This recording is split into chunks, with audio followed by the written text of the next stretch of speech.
Aujourd'hui, on va parler du Tigreur P, char lourd allemand de rang 7, comme on va le voir dans son nom technologique.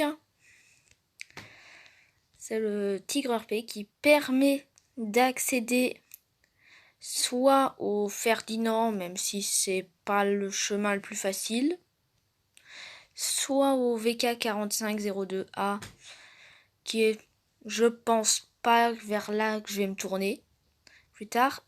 Ou alors peut-être plus intéressant le VK 101P qui mène bien sûr au Mao 110. Hein. C'est un char vraiment de passage qui permet qui a quand même 3 possibilités, donc c'est quand même beaucoup.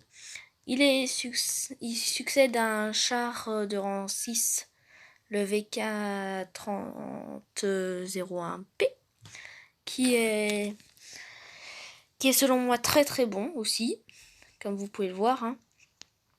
Il lui ressemble beaucoup. Mais la différence, c'est qu'il est beaucoup plus rapide et beaucoup moins blindé.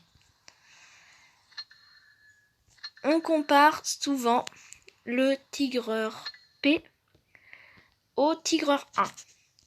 Mais bon, c'est pas du tout la même chose. D'un côté, vous avez le Tigreur 1 qui a un blindage beaucoup plus fin, mais qui recharge plus vite. Et qui est plus rapide que le Tigreur P.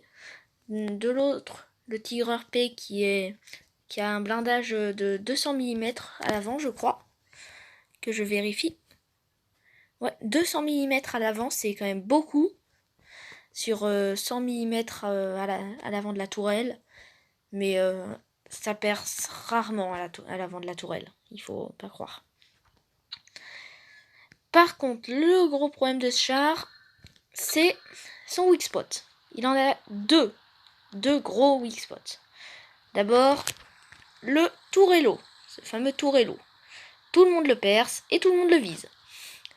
C'est simple, hein. J'essaye de tourner parfois ma tourelle pour essayer de rendre difficile la visée du tourello par l'adversaire, mais ça marche que rarement. Et son deuxième weak spot, un peu moins connu, mais qui est beaucoup plus dévastateur, c'est son bas de caisse. Cette petite plaque qui se trouve en bas du char n'a aucun blindage. Tout le monde vous perce ici.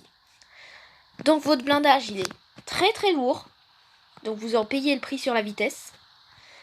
Mais ceux qui connaissent un minimum le char, ils vous percent sans difficulté.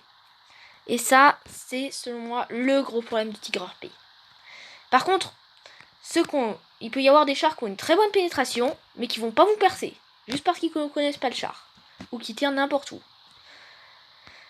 Parce qu'il faut savoir que même la plaque là qui est à la verticale au milieu du char, où il y a les appareils d'observation, elle est quand même très blindée. Comme la plaque qui se trouve en dessous. Sur les flancs, le blindage des flancs, il n'y a pas grand chose à dire. Hein, c'est du combien? Sur les flancs, c'est du 80, aussi bien à la tourelle qu'au châssis. On vous perce sans grande difficulté, mais vous pouvez faire du side scraping. Ou plutôt du reverse side scraping, c'est plus simple pour ce char, puisqu'il a la tourelle à l'avant.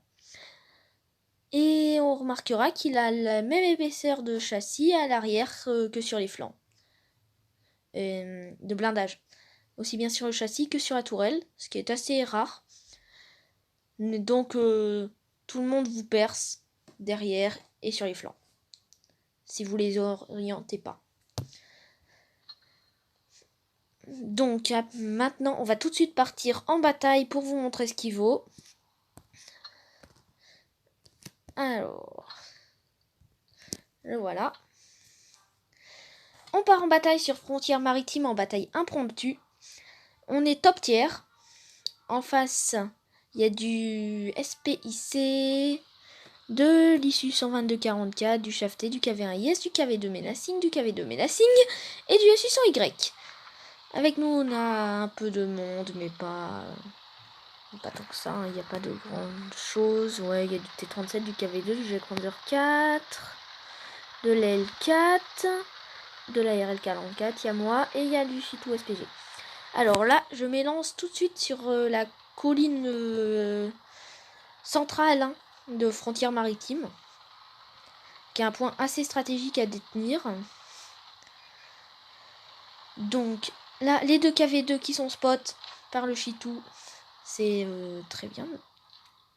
Mais là, en l'occurrence, on va pas en avoir énormément besoin. Donc je regarde un petit peu les KV2 et compagnie. Et puis là, oh, SU100Y, un gentil SU100Y. Oh, et boum, 204 de dégâts, comme ça. C'est gratos, ça fait plaisir. Et un nouveau 241 de dégâts. Et il recharge très vite quand même ce char.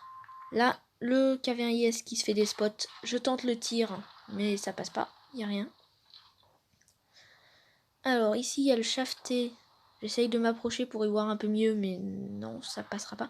Là, il y a le SPIC qui tente un circle sur le KV2. Il détruit le KV2 avant que je puisse donner les tirs au SPIC. Je me prends 2 tirs du SPIC en l'occurrence, ou du shafté, je ne sais pas vraiment qui m'a tiré dessus. Je détruis le SPIC. Actuellement, là, j'ai 818 de dégâts à mon actif. Et j'ai bloqué 0 de dégâts. Mais vous allez vite voir qu'à la fin, je vais commencer à en bloquer. Là, on est quand même plutôt en défaite hein, actuellement. Donc là, ce qui se passe, je vois le Chitou SPG qui commence à attaquer. Faut comprendre qu'on est là très clairement en défaite. 3 alliés contre 5 ennemis. Donc, ma dernière solution, là, vu que je vois le Chitou SPG qui commence à attaquer, c'est d'aller le suivre et attaquer. Donc, je saute la falaise et j'arrive.